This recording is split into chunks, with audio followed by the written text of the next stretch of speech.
135 Kota Pembantaian. Tang San menatap ayahnya tanpa menyerah.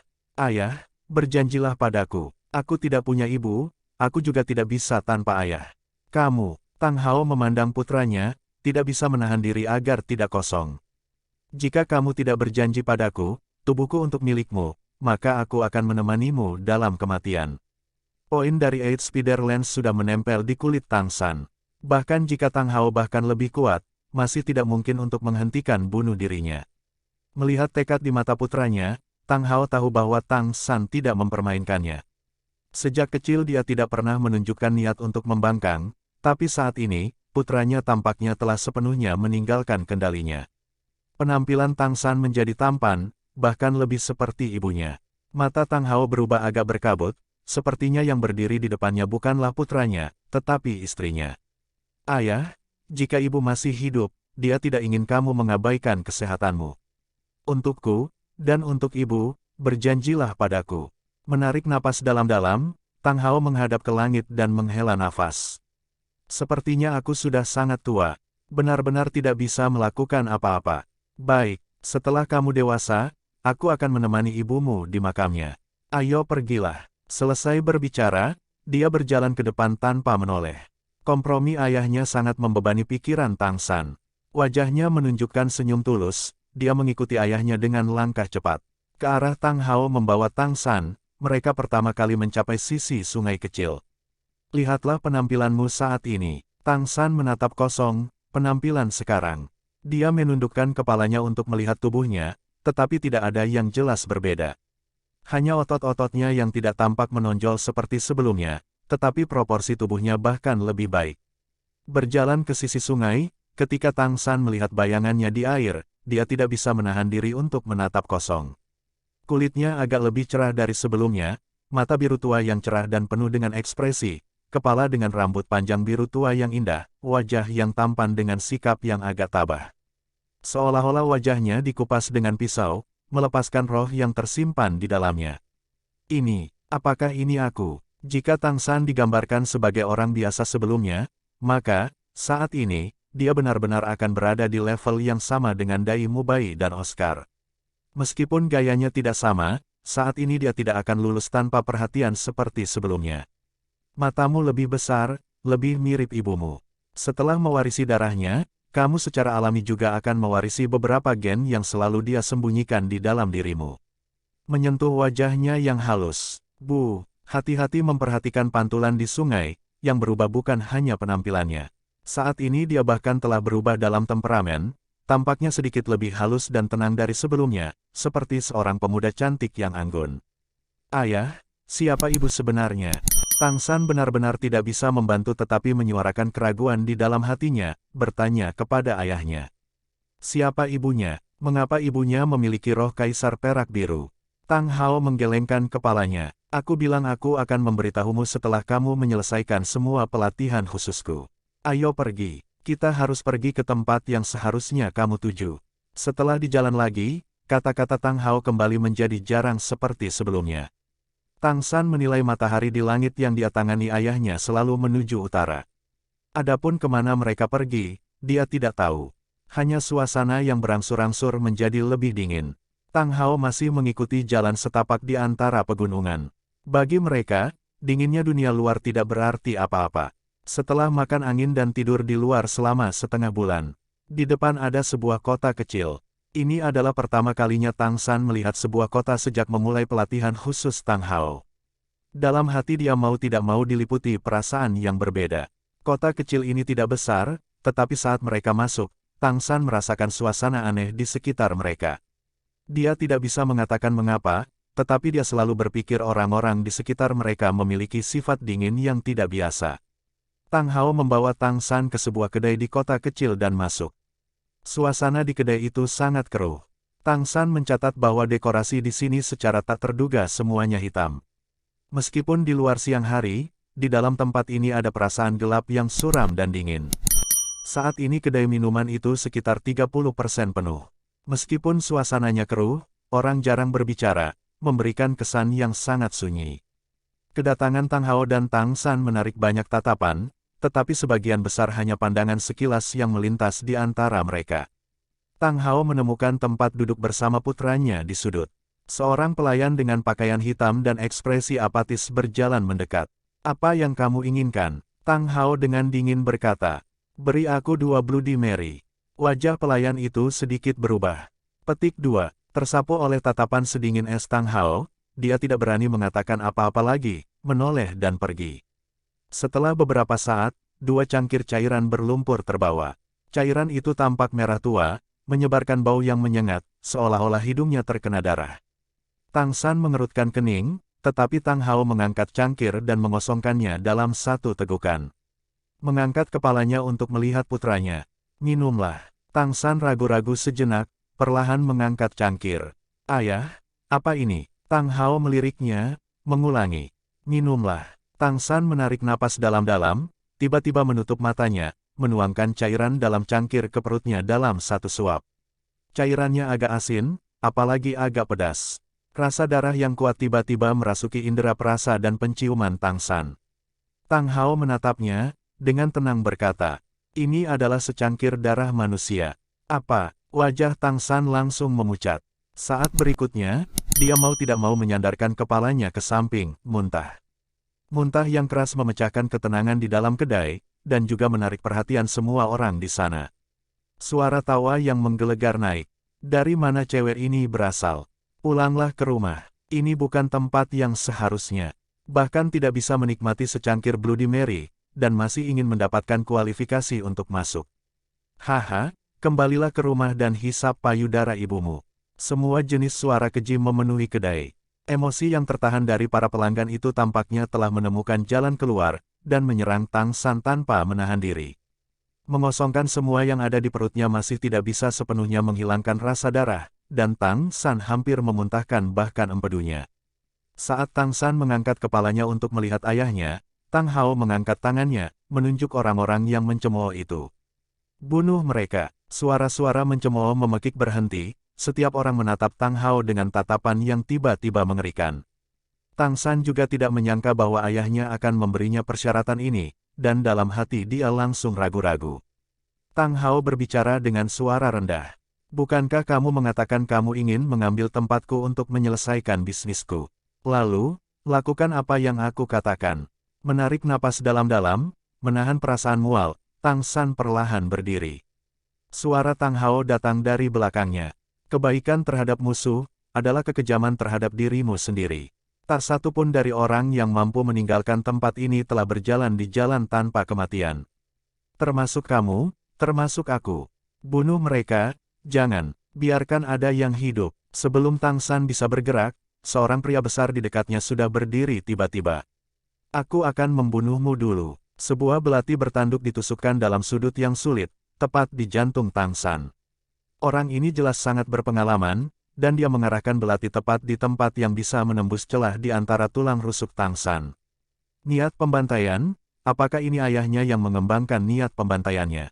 Tang San pindah. Dia tidak pernah menjadi orang yang dermawan, kebaikan kepada musuh, adalah kekejaman terhadap diri sendiri.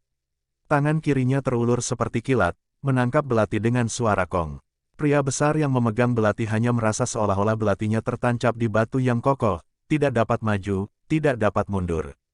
Tang San mengambil langkah dengan kaki kanannya, tatapannya sudah dingin, mulutnya masih dibanjiri rasa darah, rasa dingin es terpancar dari matanya. Peng, bahu Tang San menghantam dada pria besar itu, dan lapisan cahaya putih tiba-tiba memancar dari tubuh Tang San. Itu bukan untuk menyerang, tapi untuk melindunginya dari darah yang menyembur dari mulut pria besar itu. Pria jangkung dan kokoh itu langsung terlempar dari serangan itu, seluruh dadanya ambruk, suara tulang patah menyebar ke setiap sudut kedai, membuat gigi orang sakit. Tang San telah bergerak, gerakannya ringkas dan kuat. Rumput perak biru yang berkilau dan tembus pandang terbang ke segala arah, menyebar dengan panik. Sekarang dia sudah jelas melihat bahwa ada 23 orang di kedai selain dia, ayahnya, dan pelayan. Dia telah membunuh 1, 22 masih tersisa. Di antara 22 orang itu, 5 dengan cepat melepaskan semangat mereka, 17 sisanya tanpa ragu sedikit pun mengeluarkan senjata mereka. Tanpa diduga, tidak ada yang melarikan diri. "Ini adalah ujian bagi kita dari kota pembantaian. Bunuh dia, dan kita akan bisa memasuki kota pembantaian." Tidak ada yang tahu siapa yang berteriak, tetapi mata semua orang memerah, menyerang Tang San seolah gila. 22 orang, hanya 5 yang merupakan Master Roh, dan yang terkuat tidak lebih dari 4 cincin roh. Aura biru berfluktuasi dan naik, dan bersama dengan rumput perak biru yang langsung menyebar, 5 cincin roh dengan tenang naik dari bawah Tang San. Kuning, kuning, ungu, hitam, hitam. 5 cincin roh yang menakutkan muncul dengan tenang. Cahaya cincin roh keempat tiba-tiba menyala. Detik berikutnya, seluruh kedai sudah dipenuhi dengan lapisan biru berkilau dan tembus pandang. Helai demi helai rumput perak biru besar menonjol dari bawah tanah, bentuk penusuk padat menusuk satu demi satu tubuh. Kemampuan roh varian keempat Blue Silver Emperor, Blue Silver Trust, diluncurkan. Semuanya tampak berhenti, bahkan leluhur roh itu tidak bisa lepas dari nasib ditusuk. Tidak ada satupun tubuh yang bisa menghalangi rumput perak biru yang setajam 8 tombak laba-laba setelah berevolusi. Satu demi satu, mayat tak bernyawa didorong ke atas. Mereka benar-benar ditusuk, nafas kehidupan berlalu dengan cepat. Kamu seharusnya tidak menghina ibuku. Biru di sudut mata Tang San tiba-tiba tumbuh lebih kuat. Saat dia berbalik, sekali lagi duduk di seberang ayahnya, cincin rohnya dan rumput perak biru menghilang secara bersamaan. Putong, putong, putong. Mayat demi mayat jatuh ke tanah, darah merembes ke lantai kedai merah. Tapi sekarang ekspresi Tang San sangat tenang, cukup tenang untuk mengejutkan Tang Hao. Mengangguk, Tang Hao dengan tenang berkata, "Sepertinya aku masih meremehkanmu. Ingat, memasuki kota pembantaian, kamu hanya bisa mengandalkan dirimu sendiri. Aku tidak akan berada di sisimu, apalagi melindungimu. Tidak ada teman atau sahabat di sana, hanya musuh. Bunuh semua orang yang dapat mengancammu. Dapatkan kejuaraan di arena pembantaian neraka, aku secara alami akan menerimamu." Pelayan di kedai tidak kehilangan akal karena beberapa lusin orang terbunuh. Dia setenang Tang San, tampaknya sudah lama terbiasa dengan pemandangan itu. Dia secara alami juga mendengar Tang Hao berbicara dengan Tang San, hanya wajahnya yang semakin menghina. Ingin memasuki kota pembantaian dengan membunuh beberapa orang. Dia masih belum memenuhi syarat. Pelayan dengan dingin berkata, bahkan tidak bisa mengambil secangkir Bloody Mary, bagaimana dia bisa masuk? Cheng, rumput biru perak tajam melesat keluar dari dadanya. Tang San tidak berbalik untuk melihat, hanya dengan tenang berkata, apakah saya memenuhi syarat sekarang? Pelayan jelas tidak bisa menjawab. Dia tidak pernah berharap Tang San benar-benar bertindak melawannya juga, dan matanya berangsur-angsur tumbuh lebih besar. Blue Silver Grass bergoyang lembut, dan mayatnya terlempar ke samping. Darah menggenang, bercampur dengan mayat-mayat sebelumnya. Kamu beradaptasi dengan sangat cepat. Tang San memandang ayahnya, karena aku harus melakukannya. Karena kamu mengatakan bahwa setiap orang di sini, termasuk kamu dan aku, semua berjalan di jalan kematian. Aku percaya padamu. Kota pembantaian, ya, ini adalah tempat di mana aku harus berlatih.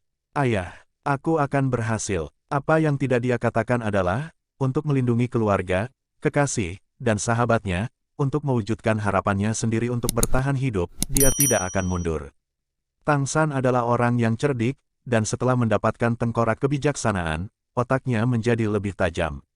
Saat muntah, dia sudah mengerti bahwa dia hanya bisa memilih untuk menyembelih di dunia pembantaian yang dibawa ayahnya. Kalau tidak, dia akan dibunuh. Saat muntah itu adalah satu-satunya kelemahan yang dia izinkan untuk dirinya sendiri. Dia tidak akan lemah untuk kedua kalinya. Selesai berbicara, Tang San berdiri dan berjalan ke konter kedai dengan langkah besar, tidak peduli dengan dua pelayan tambahan yang tertegun di belakangnya. Mengangkat tangannya, satu telapak tangan memukul meja dengan keras. Dengan ledakan keras, penghitung berubah menjadi serpihan yang terbang ke segala arah, memperlihatkan tanah. Kedua pelayan itu memandang dengan bodoh. Cahaya biru Tang San sudah menghilang sekarang, dan di tangan kirinya, palu kecil hitam itu muncul di beberapa titik. Pintu masuk ke kota pembantaian, seharusnya ada di sini.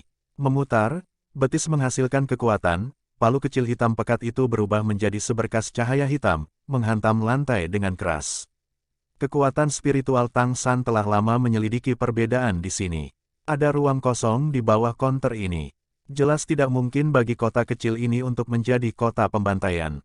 Sebuah pintu masuk adalah penjelasan yang paling rasional. Dia tidak akan pergi mencari beberapa mekanisme. Di tempat yang berbeda, dia harus menggunakan metode yang berbeda. Dengan ledakan keras, sebuah lubang besar terungkap di tanah. Angin suram dan dingin menyapu keluar dari gua. Tang San menoleh untuk melihat ke tempat ayahnya duduk sebelumnya, tetapi menemukan bahwa Tang Hao sudah menghilang. Tanpa ragu, dia melompat turun, langsung ke tanah yang gelap gulita. Tubuhnya langsung ditelan oleh kegelapan, tanpa jejak. Memasuki kegelapan, Tang San hanya jatuh beberapa meter sebelum kakinya tertancap kuat di tanah. Dia tidak membutuhkan cahaya apapun, mata setan ungunya dapat dengan jelas melihat segala sesuatu dalam kegelapan. Ini adalah terowongan besar, miring ke bawah. Udara yang suram dan dingin terus-menerus membelai Tang San, tetapi dia masih maju dengan langkah besar. Ketika Tang San telah berjalan 1462 langkah, suara sedingin es tiba-tiba datang dari sekitar. Selamat datang di kota pembantaian. Ini adalah ibu kota neraka, dunia yang penuh dengan pembantaian. Di sini, Anda dapat memperoleh semua yang Anda inginkan, dengan harga nyawamu. Dia melepaskan kekuatan spiritualnya, tetapi Tang San segera merasakan bahwa materi dari bagian ini sangat tidak biasa. Kekuatan spiritualnya secara tak terduga tidak dapat menembusnya. Wajahnya sedikit berubah, ekspresi Tang San menjadi sedikit membeku, tetapi langkahnya tidak melambat. Dalam kegelapan, Blue Silver Grass-nya terentang untuk dijelajahi terlebih dahulu, dengan dia di belakang. Tang Hao mengatakan bahwa niat membunuh sama dengan keberanian dalam beberapa hal. Tapi keberanian tidak melunturkan sikap terburu-buru. Tang San tampaknya maju dengan berani, tetapi dia tidak pernah kurang hati-hati. Saat berbelok, cahaya samar datang dari depan. Tang San menyipitkan mata, mengoperasikan mata setan ungu, dan iluminasi di depan segera tumbuh di depan matanya. Itu adalah pintu yang terbuka. Di sisi lain pintu, ada tanda-tanda kehidupan. Maju dengan langkah besar, Tang San samar-samar mendengar suara. Saat dia berjalan keluar dari lorong, di depannya muncul 101 pria. Sepenuhnya tertutup baju besi hitam, bahkan wajah mereka tersembunyi di balik helm. 100 dari mereka membawa pedang berat, dan hanya satu yang duduk di atas kuda perang yang tinggi, kudanya juga ditutupi dengan baju besi hitam tebal. Kamu telah melanggar aturan. Suara yang dalam terdengar sangat dingin, seolah-olah bukan dari mulut manusia. Pembicaranya adalah ksatria lapis baja hitam yang dipasang. Tang San tidak menatapnya, melainkan mengalihkan pandangannya ke belakang. Apa yang dia lihat adalah kota hitam. Dinding hitam pekat sangat tebal, yang secara tak terduga benar-benar sebuah kota. Dan di udara di atas kota, bulan ungu tiba-tiba ditangguhkan. Bulan tergantung sangat rendah, tampaknya hanya berjarak 500 meter dari tanah. Melihat lebih jauh ke atas, semuanya hitam, seolah-olah langit malam. Apa yang harus dilakukan jika saya melanggar aturan? Tang San bertanya dengan acuh tak acuh. Suara ksatria lapis baja hitam itu masih dingin, tanpa jejak aura manusia. Kalau begitu kamu harus menerima hukumannya. Kalahkan aku, dan kamu akan memiliki hak untuk memasuki kota pembantaian. Tidak membunuhmu. Tang San bertanya dengan tenang. Ksatria lapis baja hitam perlahan mengangkat tombak di tangannya, dan prajurit lapis baja hitam di kedua sisi Tang San perlahan mundur, meninggalkan arena yang luas. Aku ksatria Scott yang menakutkan. Kuda perang tiba-tiba berakselerasi, ksatria lapis baja hitam menyerang Tang San dengan aura pahit. Aura sedingin es memenuhi udara, roh pembunuh yang dingin menerkam ke depan. Dibandingkan dengan niat membunuh yang luar biasa dari Tang Hao, meskipun niat membunuh yang dipancarkan ksatria hitam ini jauh lebih kecil, itu masih memiliki ketajaman. Kekuatan internal berkumpul, Tang San tiba-tiba menemukan bahwa cincin rohnya tiba-tiba tidak muncul bersama dengan rumput perak birunya. Seolah-olah semua kemampuan roh telah kehilangan efeknya pada saat ini. Tanpa jejak panik, Tang San bergeser dan menarik rumput perak biru. Di tangan kirinya hanya Clear Sky Hammer yang muncul. Pada saat ini, dia akhirnya mengerti mengapa ayahnya pernah menyuruhnya berkultivasi dengan kekuatan rohnya disegel. Kota pembantaian ini secara tak terduga memiliki aturan khusus. Di sini, semua kemampuan roh tidak efektif. Bahkan Spirit Master hanya bisa menggunakan kekuatan paling dasar. Bentuk roh yang paling dasar. Temukan novel resmi di web novel, pembaruan lebih cepat, pengalaman lebih baik. Silakan klik www.webnovel.com untuk berkunjung. Kemampuan roh hilang, tetapi masih ada kekuatan roh, serta keterampilan surga. Misterius. Memutar, Clear Sky Hammer di tangan Tang San meledak. Metode Disorder Splitting Wind Hammer, ayunan pertama. Apa yang dia temui, adalah dorongan dari kuda perang yang menunggangi ksatria ketakutan lapis baja yang berat. Hong, kuda perang itu berteriak, dorongan besar itu berhenti. Tombak ksatria berat yang panjangnya lebih dari 4 meter membelah udara, terbang jauh ke kejauhan. Ksatria ketakutan Scott tidak lagi berada di atas kudanya. Sama seperti tombaknya, dia sudah dikirim terbang. Dan kuda perang itu, dihentikan oleh tangan kanan Tang San, dorongan besar terhenti, dan di bawah kekuatan besar, kuda perang itu terbalik ke samping, berkedut hebat. Lehernya sudah patah menjadi dua oleh tabrakan yang kuat. Kekuatan ledakan yang bisa dihasilkan oleh Clear Sky Hammer seberat 500 jin dengan satu ayunan dari Tang San, adalah sesuatu yang hanya dipahami oleh Tang Hao. Dengan 2 tahun menempa di bawah air terjun, tubuh Tang San sudah lama menjadi senjata. Meskipun dorongannya luar biasa, itu pada dasarnya masih tidak dapat memengaruhinya. Dread Knight Scott perlahan merangkak dari tanah. Armor di tangan kanan yang sebelumnya memegang tombaknya sudah pecah dan terbang, hal yang sama berlaku untuk armor di seluruh lengan kanannya. Sama-sama pecah masih otot dan tulang lengannya. Tang San mengerutkan kening. Menurut perkiraan awal lawannya, ayunan yang satu ini seharusnya bisa merenggut nyawanya. Tapi kekuatan kesatria ketakutan ini bahkan sedikit lebih dari yang dia duga, meninggalkan nyawanya. Maju selangkah demi selangkah, Tang San mengangkat kepalanya untuk melihat bulan ungu itu, berpikir pada dirinya sendiri, kota pembantaian di mana kemampuan roh tidak dapat digunakan. Aku di sini. Berhenti, teriak Scott, berusaha menunjukkan front yang kuat. Tang San menatapnya dengan dingin.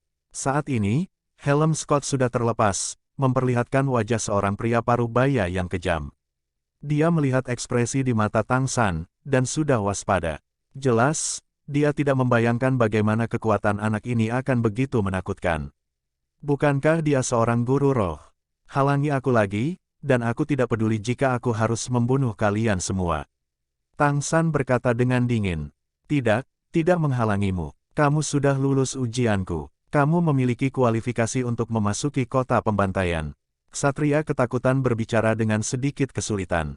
Apa yang paling tidak dia pahami adalah, ketika Master Roh biasa datang ke sini mereka akan panik ketika mereka tidak dapat menggunakan kemampuan roh, tetapi pemuda di depannya ini tampaknya tidak menunjukkan jejak pengaruh darinya. Dia menyerahkan ubin hitam di depan Tang San, dan Tang San begitu saja mengambilnya. Di ubin itu diukir tengkorak manusia, dan di bawahnya ada angka 9528. Ini adalah ide kota pembantaian Anda.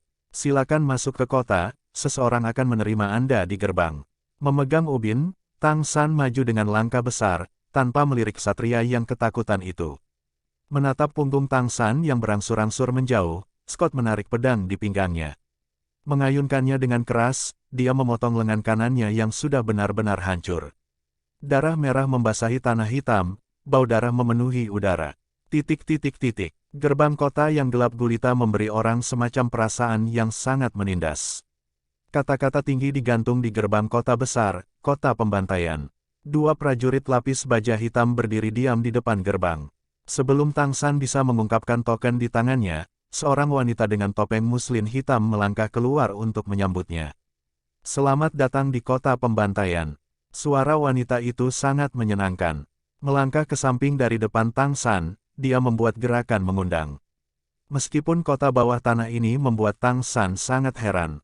Terutama pembatasan kemampuan roh, dia mempertahankan sikap menerima dengan tenang, mengikuti wanita itu melewati gerbang. Mungkin itu karena lencana identifikasi di tangannya, tetapi tidak ada yang menghentikannya. Memasuki kota, apa yang dilihat Tang San adalah dunia biru ungu. Lentera digantung di kedua sisi jalan, semuanya hanya mengeluarkan 2 warna cahaya ini. Membuatnya agak heran adalah bahwa tidak ada sedikit orang di sini, dan tidak ada yang memperhatikan orang luar seperti dia. Selain segala sesuatu yang tampak redup, apa yang dilihatnya secara tak terduga tidak berbeda dengan kota biasa. Saya pemandu Anda. Anda dapat bertanya kepada saya tentang apapun yang Anda tidak mengerti. Dalam 24 jam, saya akan menjawab semua pertanyaan Anda. Setelah 24 jam, ini adalah tempat di mana Anda akan tinggal, dan Anda akan resmi menjadi warga kota pembantaian. Tang San mengangguk, berkata, kota pembantaian, Tempat seperti apa itu? Wanita muda bertopeng hitam itu berkata, surga.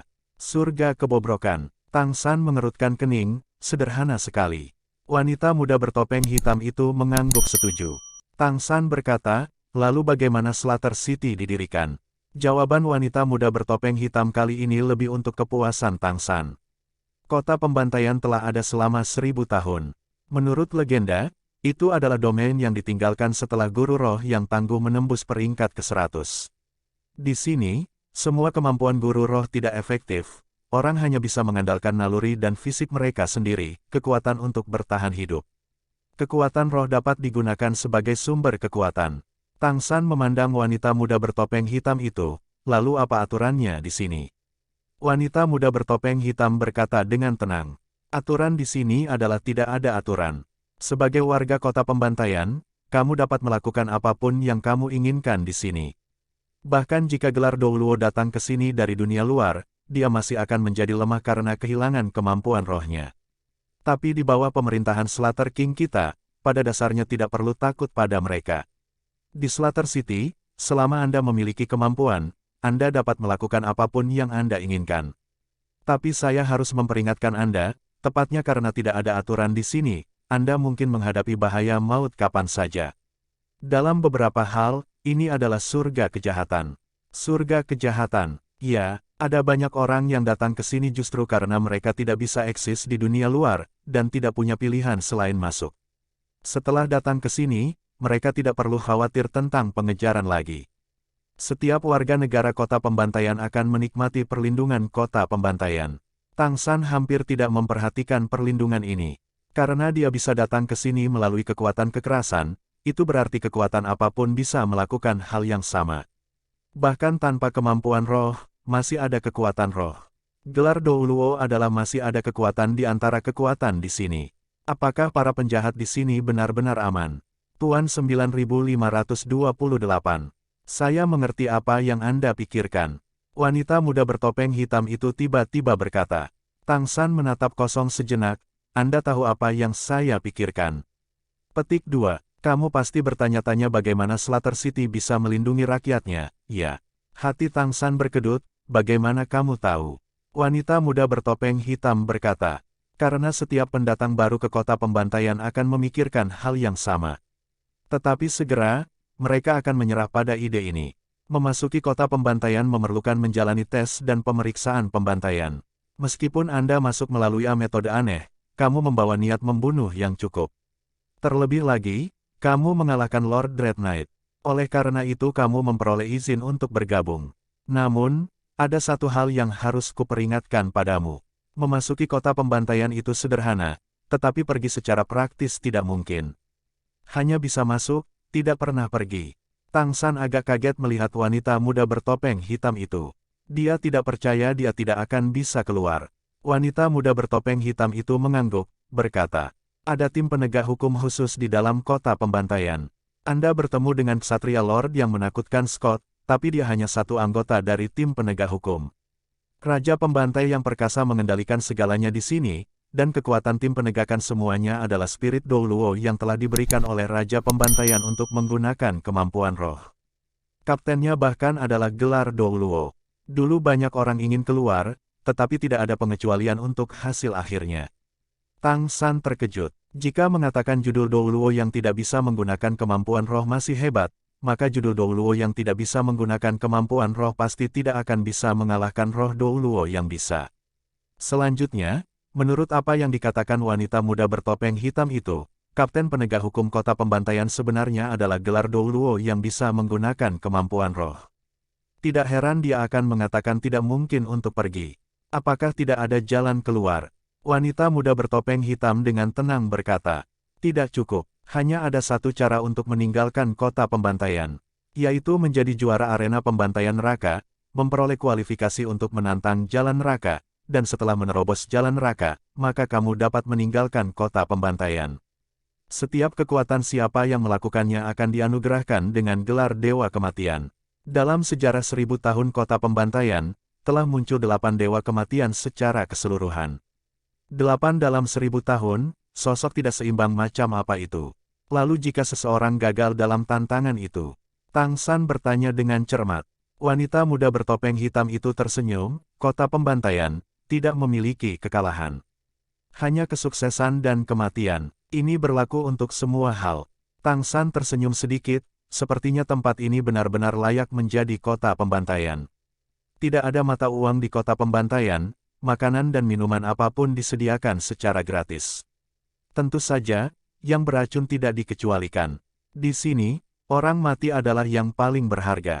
Jumlah tengkorak manusia yang dimiliki setiap orang melambangkan kekuatan mereka. Darah dan tengkorak lawan yang telah kau penggal kepalanya sendiri dapat digunakan untuk menukar barang lain. Cahaya dingin melintas di mata Tang San.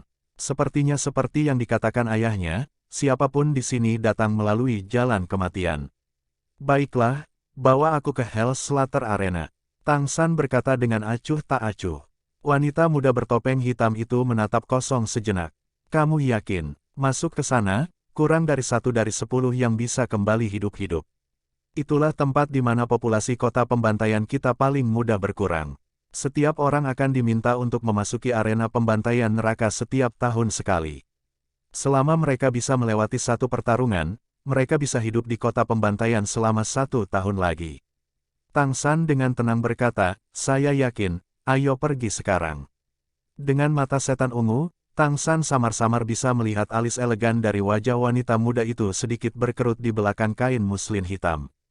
Karena seperti itu, ikuti aku. Selesai berbicara, wanita muda bertopeng hitam itu berjalan menuju pusat kota.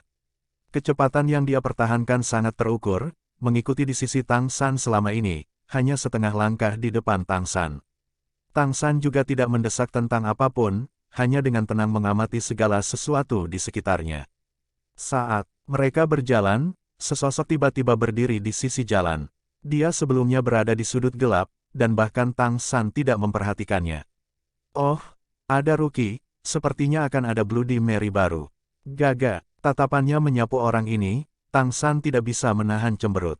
Usia pembicara tidak dapat dibedakan, karena perawakannya benar-benar terlalu luar biasa. Seluruh tubuhnya sepertinya tidak memiliki 2 liang daging yang disatukan. Jika dia tidak memiliki lapisan kulit, mungkin akan mudah untuk mengira dia adalah kerangka manusia. Selain itu, pengamatan sederhana memberitahu Tang San bahwa ini bukan karena dia telah mengembangkan metode khusus. Ki dan darahnya sama-sama kosong. Bisakah orang seperti dia juga melewati pertarungan Hell Slaughter Arena setahun sekali? Tang San bertanya pada wanita muda bertopeng hitam itu. Kerangka itu kemudian melihat wanita muda bertopeng hitam di sisi lain Tang San, dan sepertinya dia telah menemukan sesuatu yang menakutkan, tidak lagi berani mengatakan apa-apa, dan dengan cepat menghilang ke dalam kegelapan lagi. Tentu saja tidak semua orang harus lulus pembaptisan di arena pembantaian neraka. Lagi pula, tingkat kematian di sini terlalu tinggi. Selain mengalami pertarungan di arena pembantaian neraka setiap tahun, masih ada satu cara lain untuk bertahan hidup di kota pembantaian. Yaitu menyumbangkan 2 cangkir Bloody Mary setiap bulan.